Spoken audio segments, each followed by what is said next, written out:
Google is stealing creator and publisher content, in many cases copyright protected content, without their consent, without their compensation, without appropriate citations, and using it for its own commercial purpose, which we believe is illegal.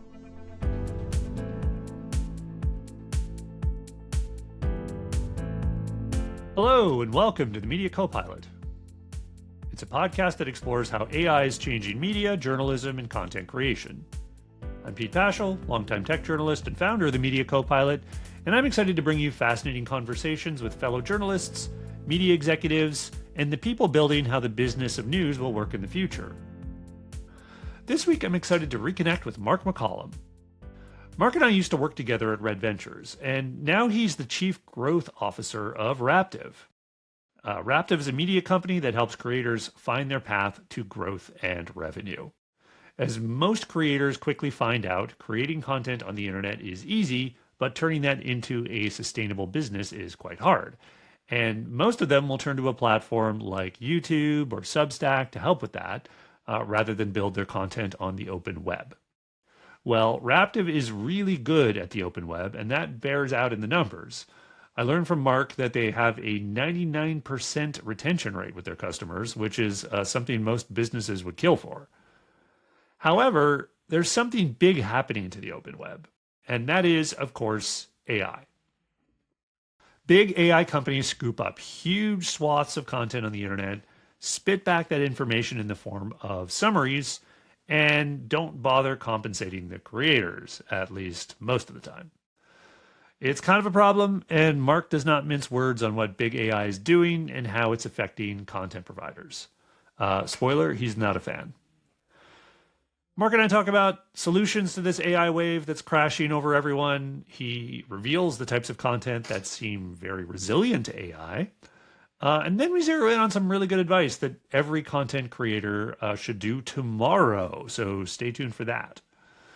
I had a great time catching up with Marc, and I hope you enjoy the conversation. If you do, I'd also be grateful if you'd leave a review for this podcast. Reviews, especially in Apple and Spotify, really do help the show. Please leave one if you can.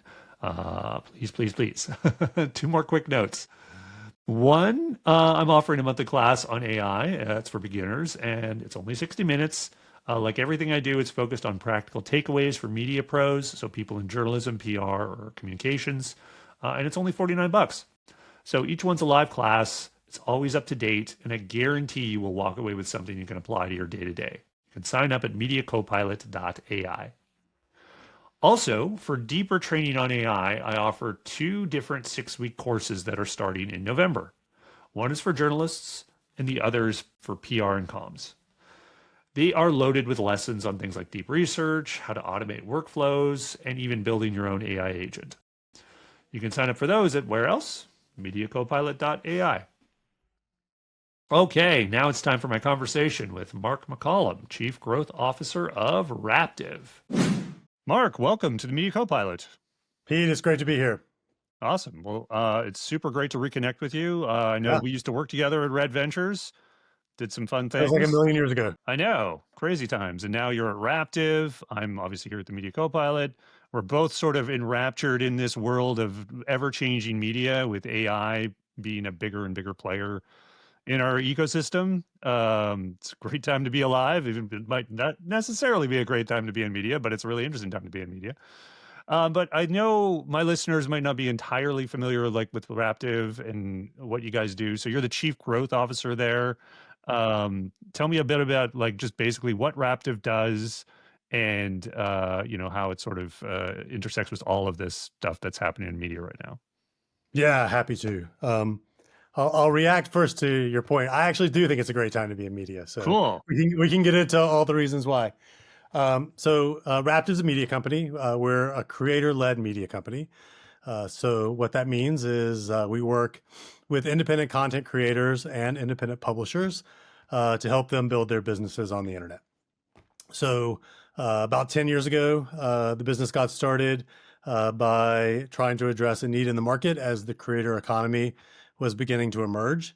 and more people were beginning to create blogs at the time, and needed some help figuring out how to grow that blog and monetize that blog. And so enter Raptive, and we created a value proposition for creators that said, you focus on what you're great at, which is creating great content, and let us do everything else for you. So that's been the business model. We work with creators to help them engage audience, build their audience, and monetize that audience. We started that with a focus on websites, and over time, that's still a central part of our business, but it's expanded into things like their YouTube channels, their email newsletters, their social presence, and so forth. If you think about a typical creator, all the places that they are. So that's our model. I'll add on to it. About 5 years ago, we asked ourselves the question: if we can do this for creators, can we also do the same thing for enterprise publishers? So we've launched an enterprise business and also serve enterprise publishers in the same way. Wow. As far as Okay. our So scale, how we do have you? 6,000 Yeah.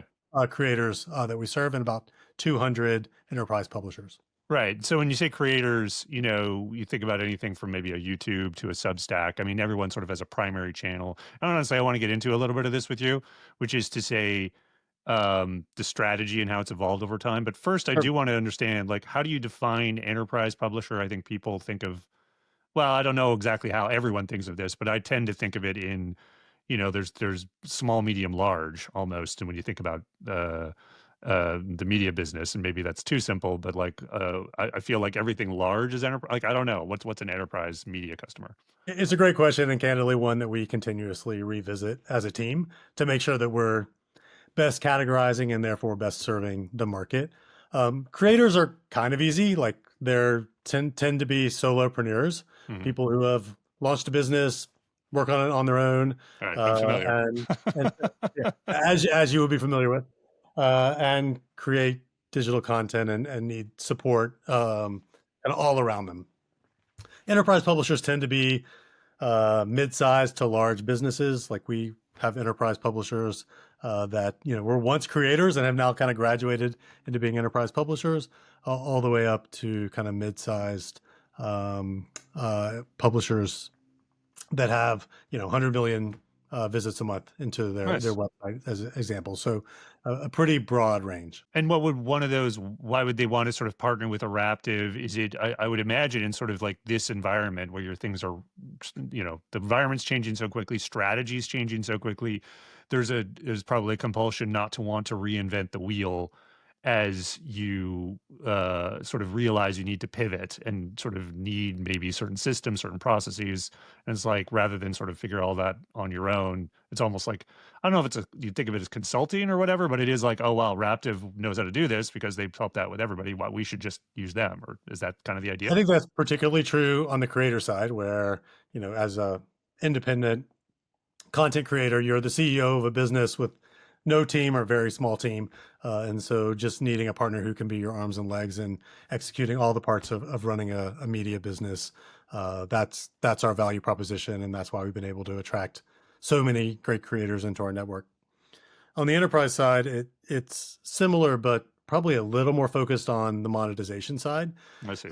Many enterprise publishers have been facing a squeeze, a cost squeeze, as well as a need to eke out as much revenue as possible in order to continue to operate their businesses in a profitable way. Because of our scale, we're able to deliver better RPMs on a display and video revenue basis than most of them can get on their own. That's in large part because of the scale of our network, as well as some of the investments that we've made over time to be able to deliver that. So a lot of enterprise publishers look at it and they say, okay, I can try to build this out on my own, and have to invest in the ad tech and the partnerships and the team around that, or I can work with Raptive as a partner and be able to benefit from their team and their scale, and candidly simplify things, allowing them to focus on what they're great at. Nice. That makes a lot of sense. Okay, let's get into the playbook a bit because like you brought up blogging, which is takes me way back. Yeah. And I imagine blogging is probably not 100% gone away, but I don't know if it's anyone's central hub in terms of their content strategy anymore. but I kind of want to understand if someone comes to you, say someone comes to you and is like, I'm just starting out. Maybe they were on Substack. Maybe they're just don't even have anything yet. Like, what is the playbook for, let's say, a creator today, and how has it changed in the last 2, 3, 5 years? Like, what has been sort of the primary sort of rules that maybe have been sort of sacred cows that no longer apply, and what are sort of the new rules that you are sort of seeing emerging? Yeah, I mean, you ask what's changed in the last 3 to 5 years in media. As you know, Yeah. it's turned on its side several times to be completely upside down.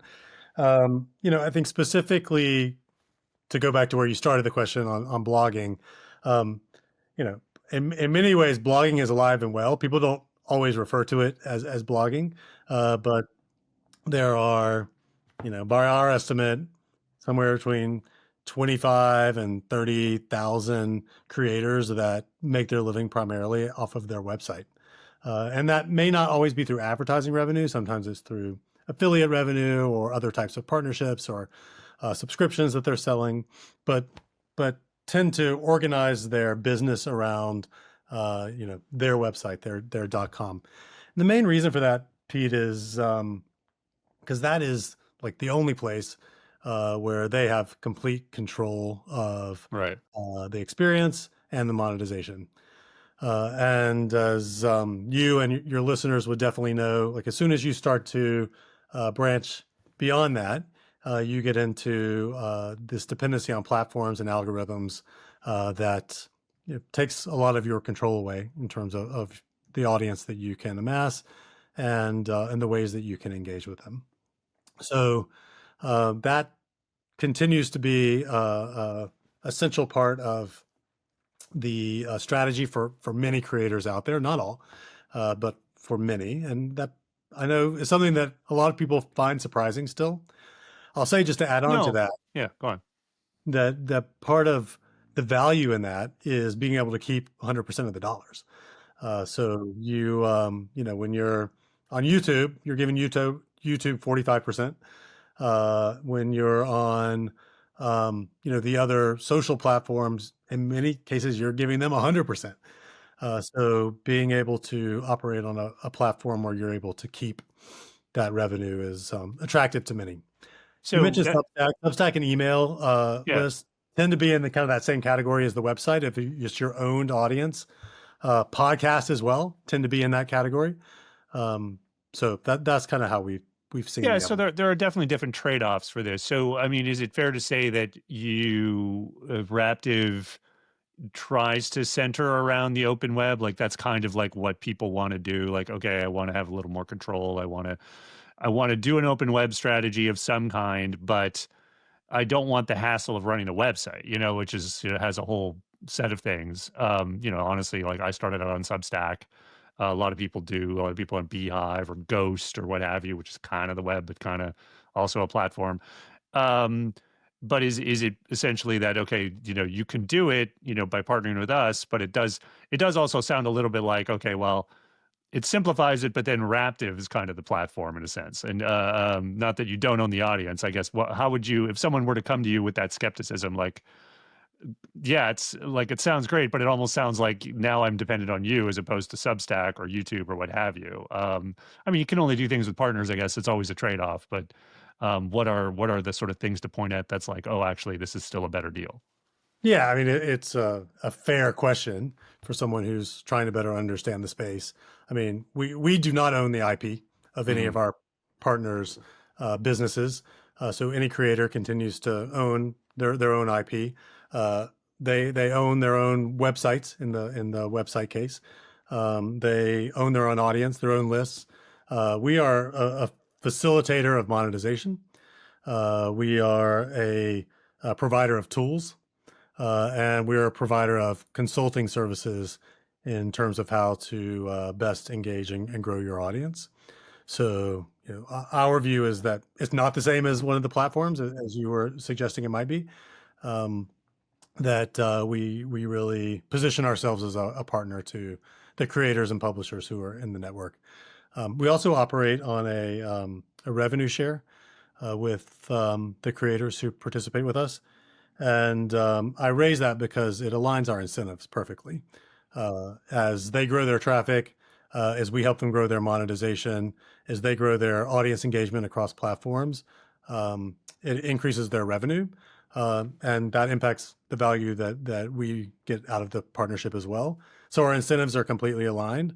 Unlike the platform, particularly the social platform relationships with creators and publishers, where the incentives tend to be completely at odds. Yeah, and it seems more like they have the site and the IP that your tools and stuff would plug into, which could then, like if for whatever reason they want to stop, they can stop and they're still there.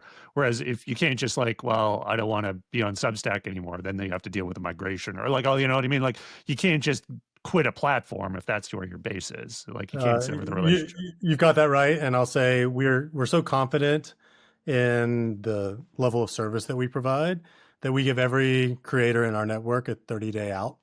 So Mhm. like at any point you can decide to leave. We just ask for 30 days to wind things down, and we have 99% retention, which is kind of unheard of in this industry.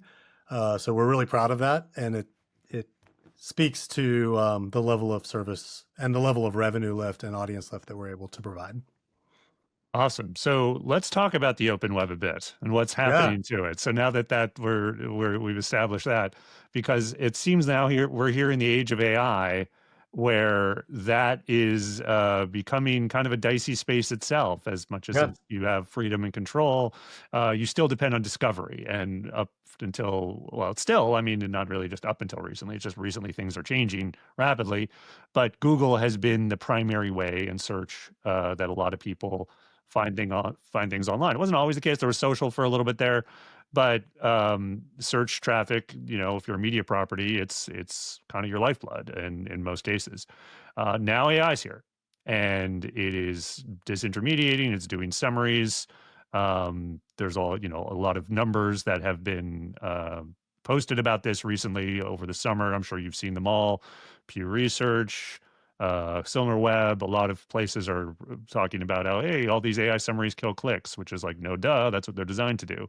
But then, how doesn't that make it harder to sell the open web strategy? And then, not that necessarily everyone should start running to platforms, but this is obviously a massive thing. I'd like essentially like I want sort of a big picture of how you're dealing with it, and then maybe we can zero in on various aspects of that that big thing that's happening to everyone. Um, uh, Pete, I think you were actually like understating the impact. So I'll state our position pretty clearly. Um, Google is stealing creator and publisher content, in many cases copyright protected content, without their consent, without their compensation, without appropriate citations, and using it for its own commercial purpose, which we believe is illegal. So that's our position on specifically what Google is doing in the search landscape. And other AI companies are each is its own story, but Right. there are similar themes throughout. I'm happy to talk about all of them if you want. Yeah, But obviously sticking you're with speaking about the harvesting of data, not just for training, but probably also you would lump RAG into that. And I'm not sure. Let's get into user agents in a few minutes, but I want to talk about that too. But I totally get it. It's they're using content, ingesting it, repurposing it for summaries, and not compensating people for that. So yeah, definitely the and central argument of this whole issue. that's at the heart existentially of the future of the open web, as you raised a moment ago.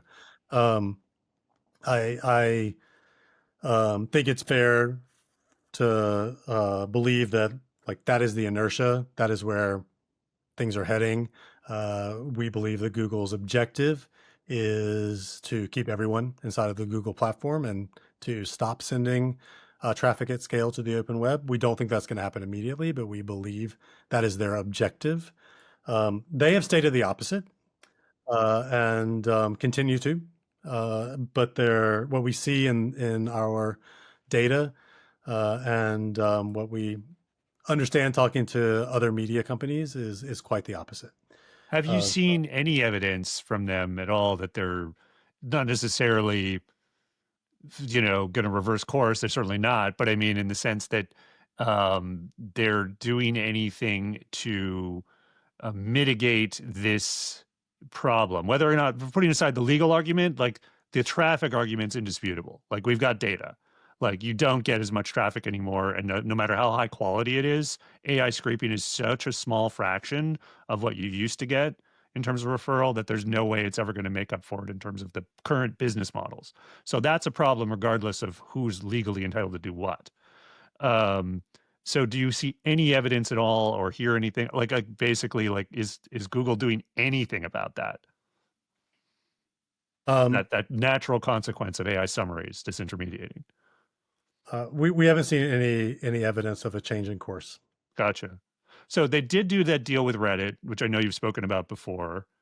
Like that's the one publisher I think they're paying. I mean, there's all the stuff with News Corp, which we don't have to get into. That's complicated, but there's that. So they seem like they've shown some willingness to pay if you have enough influence or relevance to whatever they want to do.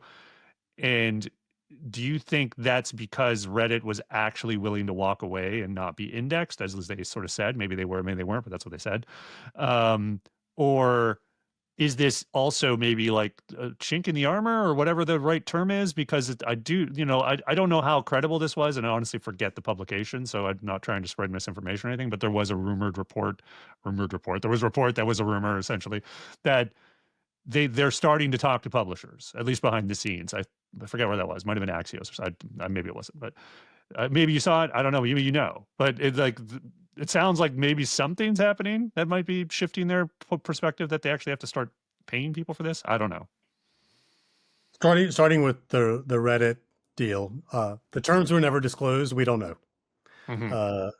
and it's hard to say what might have been motivating either party to participate in that, or how long that deal is or it was in place.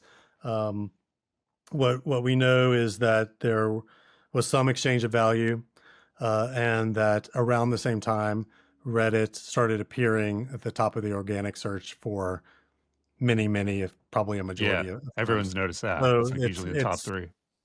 it's a Hmm. there's a lot that would be nice to better understand about that, but candidly, we don't know. On the second part of your question around the reports of other commercial deals that may be in flight, none that are in flight are public.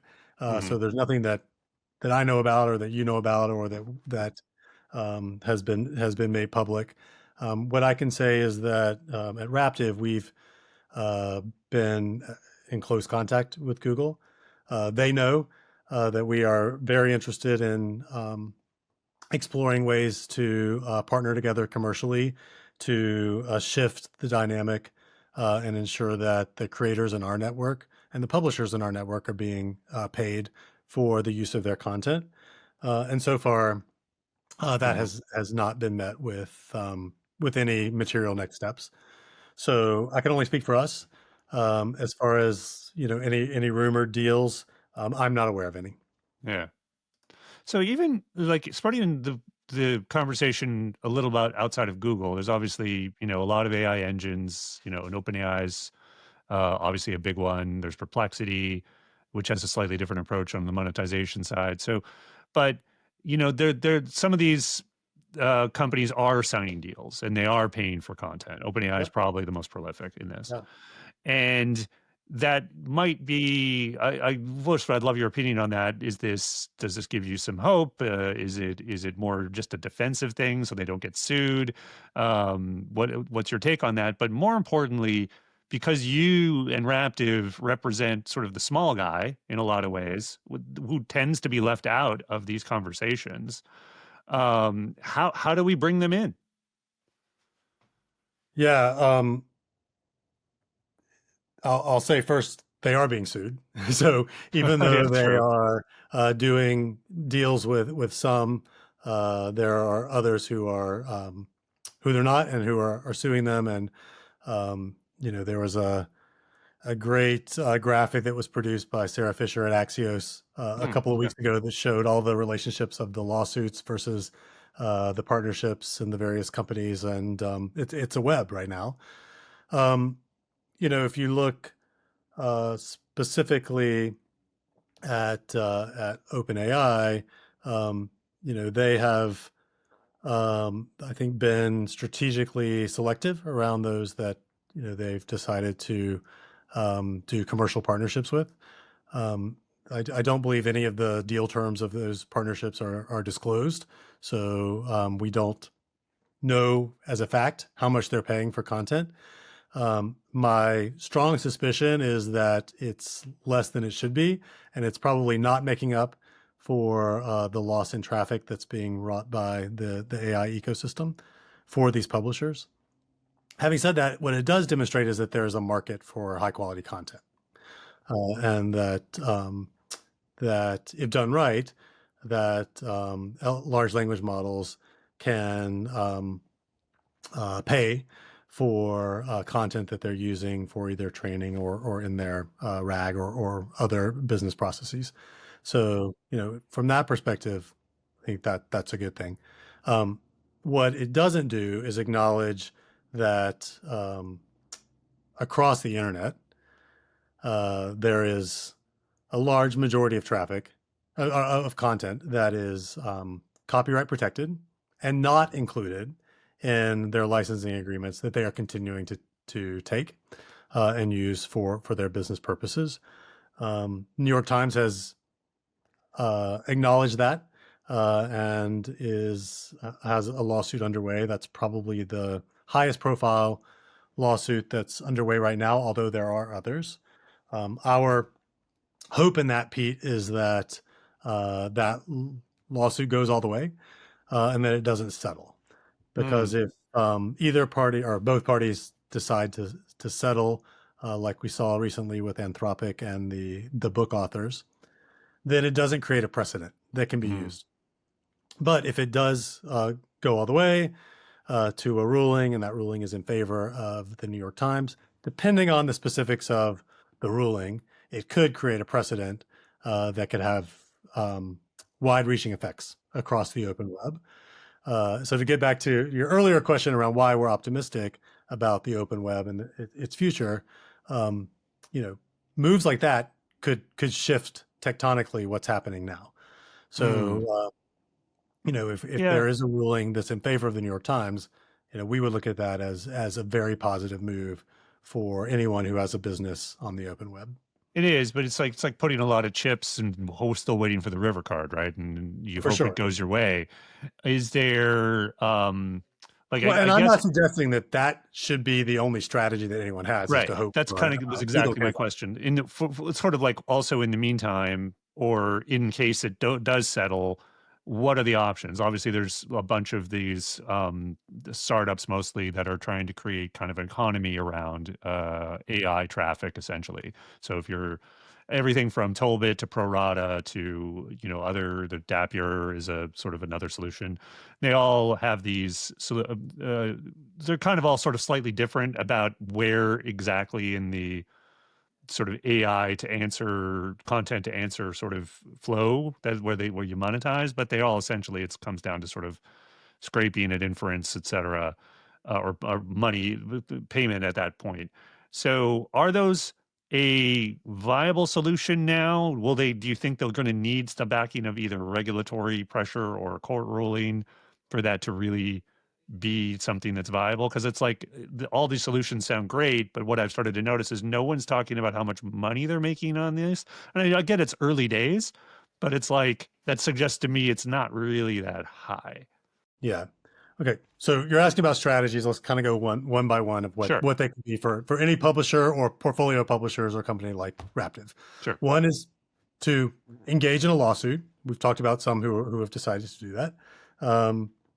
The second is to work towards a government-driven remedy. So that would be something that's enacted by our friends in DC, whether it's a regulatory or legislative outcome. And that could look like clarifying copyright. That could look like creating legislation that creates guardrails that protect publishers that could look like um, regulation around the role of big tech and the power that it has. So Is that that's likely with the current administration though? Just to get on the side thing, I mean, or do you feel? I just don't know what conversations you're hearing if that's even yeah. I possible. mean, we've been actively involved in this particular lane. I think your question's spot on, and it is less likely now than it was in the past. But still a path, and we can get into it more if you want. But there are um, definitely advocates for this on both sides of the aisle in Yeah, DC. It's just a question of priorities and focus and structure and everything else. I mean, our government is shut down as we record this, so there's true. other priorities that lawmakers are focused on as we Yeah, speak. I would imagine there's like still, like you say, it's not as much as it might seem like at any time. It's not just a monolith. There are advocates within there. I think it is fair to say that that in the halls of Capitol Hill and in the executive branch today, that if you have an issue that is looking at big tech and innovation versus the media, that most favor is going to go towards big tech and innovation right now. Having said that, when you get into the details of the issues, there's bipartisan support for things like protecting small business owners, of which Raptive's creators are. There's high support bipartisan on things like clarifying copyright and copyright protection. There's high support for things like name, image, and likeness around child online safety, around Section 230 and the role of the platforms when it comes to being publishers. So all of those topics are kind of in the mix, all of which, if there's movement on, could also impact what we're discussing right now. Makes sense. Thanks for making that nuanced picture in record time. I know it was a bit of a digression, but now back Yeah. to Okay, strategy. so You were in the middle of your strategy one, two, three. yeah. So So I there's just really wanted to sort of get that in. no, number one is sue them. Number Yeah, two is try to influence a government-driven solution. Number three is to try to find remedies in the market with partners who are available today. You mentioned two of them earlier, Pro Rata and Tollbit. We at Raptive have a partnership with Pro Rata right now, which I'm happy to talk a little more about. nice. And we've been talking to Tollbit for a couple of years and are exploring something similar with them. They're different from each other. Sure. Tollbit is blocking technology, and the entire blocking landscape is something that is important in this topic, but is hard to understand for many. And then ProRata's model, which is a pay per crawl model, is essentially seeking to create a marketplace where publishers contribute their content into a proprietary LLM, ProRata, which, as you mentioned, is a startup.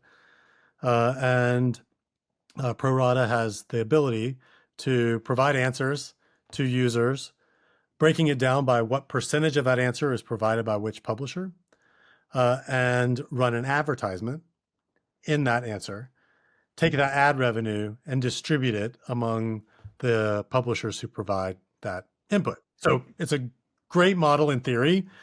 We love the team there. We love the concept. We are very early days in working with them, but what I'll say is, like, there's no money to be made right now in this because you need scale of users and you need to have advertising out there at scale and all these things that the ProRata team is working diligently on. What they've got to go do is find the right places to place their query, Cheers. their chat engine on various websites, on their own proprietary website, and ideally partner with LLMs to create a market for that publishing content. So we'd love to see it happen. Like, it's our dream state that could play out. I think pay per crawl is hard. I think a licensing agreement is better, but we're highly in favor of them being very successful. And then Tollbit, which is in the business of essentially blocking LLMs and tracking LLMs that are coming to scrape data on individual websites. What they're doing is an important part of the ecosystem as well. It's less about the financial exchange. It's more just to say, stop. You don't have authorization to scrape this website, and if you would like authorization, contact the publisher at this contact information, and then they help facilitate that and facilitate the payment to grant access. Again, it's innovation in the space. We like it. I think it's going to be challenging to scale until the LLMs are willing to play ball with them. Yeah, definitely. I think scale is the key thing on a lot of the things that we're talking about. And we all can kind of see the scale and how it's sort of consolidating around Google, OpenAI, and these bigger players. And if it's sort of, you kind of waiting for that moment where there's some kind of deal made in between there, but I don't know if you're going to need that river card before that even happens, because it seems like everyone just wants to talk about how much money they're paying on infrastructure. So how much they have left over for the publishing industry is a little up in And the what air. I'll say, Pete, it's not all doom and gloom. Like there are bright spots in our network. One of the great things about the position that we sit in is that we see all the data around traffic flows across the 6,000 creators that are in our network and their open web presence. And for sure, since the launch of AI overviews, many have lost traffic and lost traffic dramatically, especially smaller publishers and smaller creators. But we've seen plenty who are growing and growing through it, because of their own strategies, or growing through it because, like, for some reason they seem immune to the AI overviews curse. Interesting. It's our network overall is slightly down year over year, but not to the 25% that the Pew Research Right. have suggested. But we do see plenty of individual creators who are down 25%. Well, give me a little more color there. That's very interesting to me. Like, you must have seen some data. Are you seeing patterns in either the type of content, the type of strategy, and how is that affecting that playbook book that that constantly evolves? You want to partner with Raptive, and here's how we do it. Like what is the AI data? How is it changing it? And to the best of your ability so far, how is it determining like who can win? Or who can lose, or Yeah, I'll paint with some broad brushstrokes here, sure. but we It's all see, broad right now. yeah, for whatever reason, AI overviews has not really struck on recipe content, and there are a lot of food creators out there.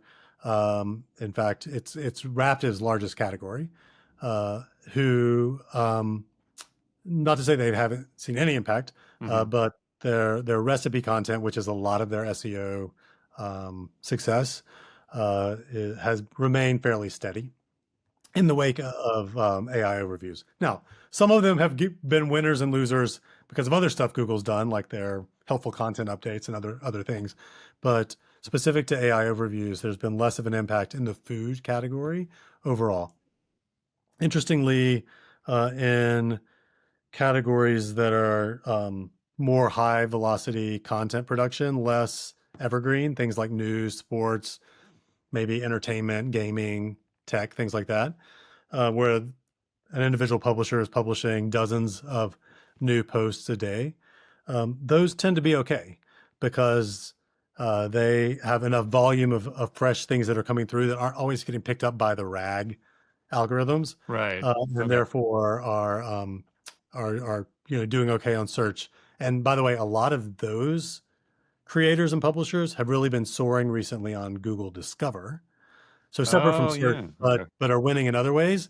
So they're seeing their net traffic increase, which has been, like I said, one of the bright spots. When you look at Why is Discover this thing that I've been hearing this for about a year, that it's like this, oh, this is the one bright spot. I almost feel like this might be this, I don't know if this is conspiracy theory or whatever. Is Google like boosting Discover so as to soften the blow of AI? I don't know. That's maybe a stretch, but Is there other compelling reason why Discover would be seeing such a surge in the past year? Um, I would never pretend to be in the minds of Google and Right. know what they're doing, why they're doing it. I think it's probably a stretch that they are sympathetic to the publisher community and therefore throwing them a bone through Google Discover. I think there's likely a more of a commercial business driver for them to do that. Can you, and I've also heard this, I don't know if this is true, but you can probably know more definitively about this. Is Google Discover traffic lower quality? Because that's sort of the other dimension of, yeah, you get numbers, but is it someone who's actually going to engage and stay on your site? So that's what I've also heard. What is your, I mean, they're going to come in with lower intent. yeah, Someone who's searching for, to go back to recipes, someone who's searching for, best chicken parmesan, probably wants to cook chicken parmesan that day. right. Someone who might just be scrolling their feed and see best chicken parmesan and be curious because the image looks nice or whatever and click on it, may eventually convert and may stay there and do it right away, but there's a lower likelihood. So I think that's, akin to things like social and other forms of referral traffic that are a little lower intent. The recipe thing actually makes sense to me though, too, because I did a webinar on AI resilient content a few months ago, and we sort of separated like what are some of the qualities. And it seems to me that food content would be highly visual. And also if you are actually making the recipe, like there's a high chance you might want the source as opposed to the summary because precision matters in that kind of information. But it is interesting. It's interesting to know that there's a couple of resilient categories that you're seeing emerge. Yeah, I would urge your audience, if you ever see an AI recipe, whether it's AI overviews or on any of the platforms, proceed with caution because a recipe that's pulled together from multiple recipes usually is not going to taste very good. It's always flattering you if you have some idea about it too. What if I added Exactly. this? What if I added like Totally. chocolate to the salmon? It's like, oh, great, very bold idea. Yeah, the sycophancy is a serious issue. So listen, I wanted to be a good journalist and ask you a little bit about CNET because I know there was a big that was part of the when you were at Red Ventures, there was an acquisition, famously, or they acquired CNET and ended up selling it to Ziff years later. Obviously, you've had some distance, and there. Tell me sort of what was the issue there, I guess, in terms of like because it seemed like it was. Kind of a good marriage there with Red Ventures and that they're sort of good data and engine and CNET and they're good journalism. But then sort of the traffic sort of, I always sort of see that Axios article, where it's, oh, okay, sort of just went down. Was it bad timing? Was it just AI or the stuff? I guess it wasn't AI yet, but how do you look at that now, how that played out? Yeah. Candidly, Pete, I left Red Ventures and the CNET team about a year and a half before they did the transaction with Ziff. So it's probably irresponsible for me to even speculate as to what was driving that. What I can say at the time, back in 2020, when Red Ventures bought CNET Media Group from CBS Interactive slash Viacom CBS at the time. It was, a very high performing asset, 100 million or more monthly visits, tons of high quality journalism coming through on technology news and reviews, had, demonstrated that it could amass an audience and credibility in categories outside of technology. So part of the thesis for the acquisition was that CNET could be high quality advice at scale on things like personal finance and health and automotive, which they were already testing into home services categories and things that the existing Ventures business already had a great stronghold in and great advertiser relationships. And I'll say over time, like in my time there, that was definitely proving out. Um, I left Red Ventures at the end of 2022, and at that time, I think we were probably beginning to see some of the challenges, particularly in the ad market, that Hmm. were coming about in some of the endemic categories there. Things like technology and automotive that were highly dependent on imports, some of which have been impacted by things like the beginning of the Ukraine Russia conflict. So there was a lot happening kind of Hmm. in the macro at that point in time. It's a great team, and I understand that they're have found a good home over at Ziff. Well, and looking what sort of happened, not just to them, but sort of more broadly, even in the, I guess you could say, sort of the affiliate commerce Mhm. evergreen ecosystem. Ziff. We talked about lawsuits. They're one of many suing OpenAI for this because taking away that traffic just has that compound effect if that is your model, right? Beyond the CPM advertising. So what sort of I just want to keep this forward looking, like as you manage Raptive and the creators there, some of which I'm sure have these as part of their business, like what is the future of that category, specifically basing your business around something that is more transactional and more about advice and evergreen, and is that what are the new rules, I guess, for that? I would say that if you're a creator or a publisher and your primary revenue stream is SEO driven affiliate, that you need to be seriously diversifying your revenue streams. I do not think that's a sustainable long-term model for most publishers anymore. Um, in large part because of AI and the ability to get more tailored recommendations through AI interfaces, but also just because of the what I think is pretty massive disruption in the search experience going into those sites. You have to have high credibility and scale to like build a real business around that. And by the way, CNET as an example is one of the winners there, Sure, yeah. and I'm sure continues to be, but it's a tough business model to sustain over time. Yeah. And I definitely started thinking about this a little more. I think about it often because obviously I was been in the business of that content as you have, but it's lately there's been more attention on checkout in chat, in your AI. So OpenAI just this past week or two unveiled instant checkout, and you can basically buy things right in a chat. Perplexity's had that as well. It does seem like that the transaction is going there, and I know it's early days in all this, but it does seem like those chats need to be informed by something for their recommendations. And, maybe it's licensing. And again, we can, that may play out with the river card, and, I'll keep the poker analogy going as long as possible. But it also seems to me the technology also exists. I mean, we just talked about pro rata attribution, and, if you have a transaction, maybe there's ways to slice the pie even more, and maybe AI is the thing that can actually bring real massive scale to that to make it worthwhile. I don't know.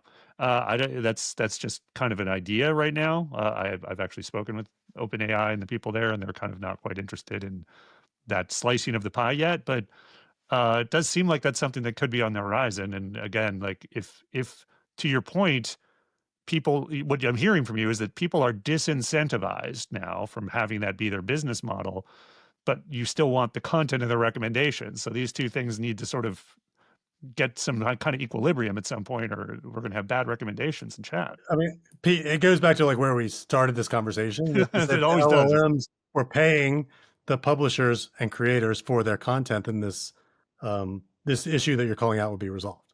Because then, as uh, an expert in whatever category, creating recommendations in that category, I would have an incentive to create great content that either leads to a transaction or can be licensed to the LLMs. Right now, they're taking that content for free, um, without paying. absent maybe some of the licensing deals they have that could include some content like that, they are in most cases, you know, they are putting the people out of business that they are depending on for that content. Nice. I'm not nice, but I mean, I'm thankful for the frankness. It's very compelling, very, very refreshing, really. We're kind of running out of time here, so I'm just going to ask you your advice for folks in, creators, I guess. What is your do this tomorrow advice for them? Other than just call Raptive or whatever, but what would actually help them move the needle for what they're trying to do today? What's number one? Depends a little bit on what they're trying to do today, but assuming it's, growing their audience, Yeah. I would figure out Google Discover. It's kind of ironic that it comes back to Google, but I think there's a lot of upside there that is not being exploited for many creators and publishers who just haven't focused on it. Nice. Good practical advice. I kind of want to leave it there. It's just okay, right. That's the first thing you should do. But this has been great. Honestly, whenever I have a conversation like this, someone deep in the weeds like me, I feel like I go on for hours and we could go deep on all these things. We didn't even get to user agents. I really wanted to talk about that. We got to have you back sometime. We'll come back. Yeah, we got to do something again together. All right. This has been great. Marc, thanks so much for taking the time here on a Friday, and we'll talk to you again. Pete, good to see you. Cheers. Thanks for listening to my conversation with Marc McCollum of Raptive. If you enjoyed this episode, I'd appreciate it if you just take a minute to leave a rating or review of the Media Copilot in your podcast app. Also, don't forget to subscribe to the Media Copilot newsletter and check out MediaCopilot.ai for our classes on AI for journalists, PR professionals, and communicators. Be seeing you in the future.